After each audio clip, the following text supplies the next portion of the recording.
প্রিয় অষ্টম শ্রেণীর শিক্ষার্থীরা, শুভেচ্ছা নিও। আজকে আমি তোমাদের বিজ্ঞান বিষয়ের নতুন বই থেকে পঞ্চম অধ্যায় সমন্বয় ও নিঃসরণ এর ৫৪ পৃষ্ঠা থেকে সৃজনশীল প্রশ্ন ১-এর সমাধান করে দেব। প্রথমে তোমাদের বলবো, যারা আমার চ্যানেলটি সাবস্ক্রাইব করো নাই তারা আমার চ্যানেলটি সাবস্ক্রাইব করবে এবং আমার সাথে থাকবে। তাহলে চলো আমরা ক্লাস শুরু করি। বিজ্ঞান পঞ্চম অধ্যায়, পৃষ্ঠা ৫৪, সৃজনশীল প্রশ্ন ১। চাষি রহিম মিয়ার লাউ গাছে প্রচুর শাখা কাণ্ড থাকলেও ফুল ফল কম। একটি জৈব রাসায়নিক পদার্থ ব্যবহার করায় তার ফলন আগের থেকে ৩-৪ গুণ বৃদ্ধি পেয়েছে।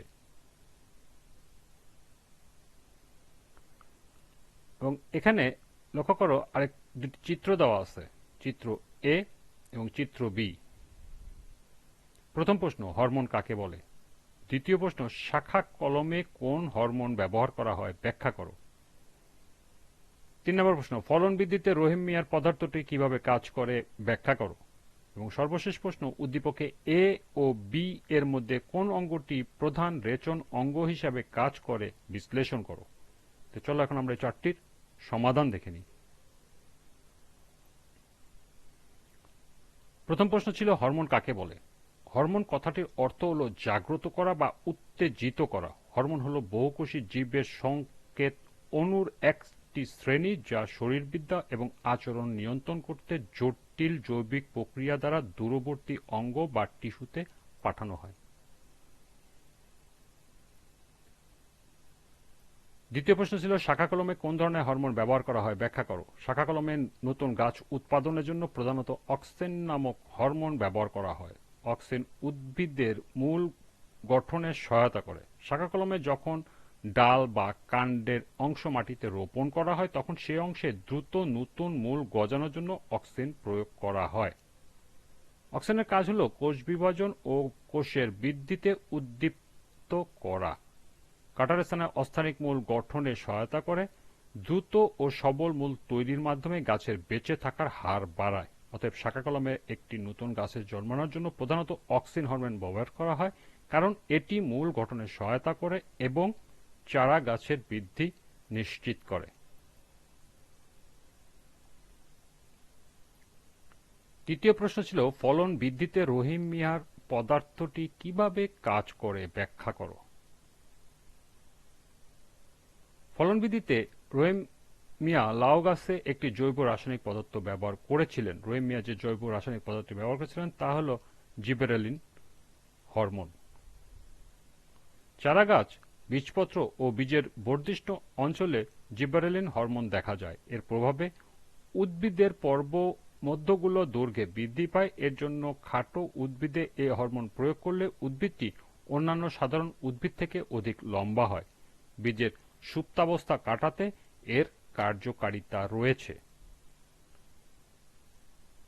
লাউ গাছে যখন শাখা প্রশাখা কাণ্ড বেশি হয় কিন্তু ফুল ফল কম হয় তখন সঠিক মাত্রায় জিবেরেলিন প্রয়োগ করলে ফলন উল্লেখযোগ্যভাবে বৃদ্ধি পায়।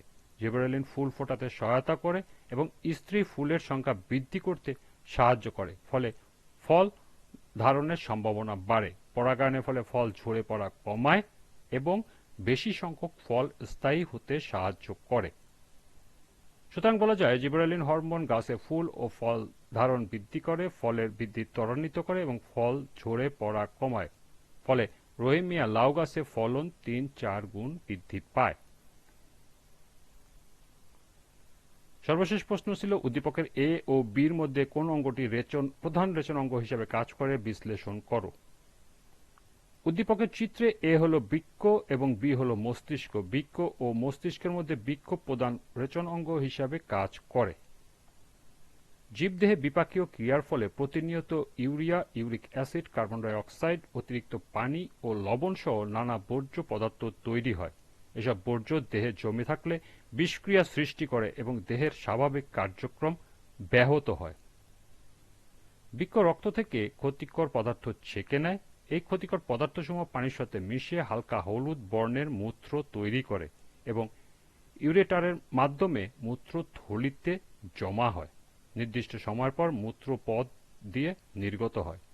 রেচনের মূল উদ্দেশ্য হল দেহ থেকে ক্ষতিকর বর্জ্য পদার্থ অপসারণ। বৃক্ক সরাসরি রক্ত পরিশোধন ও মূত্র গঠনের মাধ্যমে এই কাজ সম্পন্ন করে। অন্যদিকে মস্তিষ্ক সরাসরি রেচন কার্য সম্পাদন করে না, তবে এটি রেচন প্রক্রিয়ায় নিয়ন্ত্রণে সহায়তা করে। মস্তিষ্কের হাইপোথ্যালামাস ও পিটুইটারি গ্রন্থি এডিএইচ নিঃসরণ নিয়ন্ত্রণ করে, যা বৃক্কে পানি পুনঃশোষণ প্রক্রিয়াকে প্রভাবিত করে। অর্থাৎ মস্তিষ্ক নিয়ন্ত্রণ অঙ্গ হলেও এটি নিজে বর্জ্য অপসারণ করে না। সুতরাং বলা যায় বৃক্ক ও মস্তিষ্কের মধ্যে বৃক্কই প্রধান রেচন অঙ্গ, কারণ এটি সরাসরি দেহের বর্জ্য পদার্থ অপসারণ করে ও দেহের আভ্যন্তরীণ ভারসাম্য বজায় রাখে। এই ছিল 1 নং সৃজনশীলের 4টি প্রশ্নের সমাধান। আজকের ক্লাসটি এ পর্যন্তই।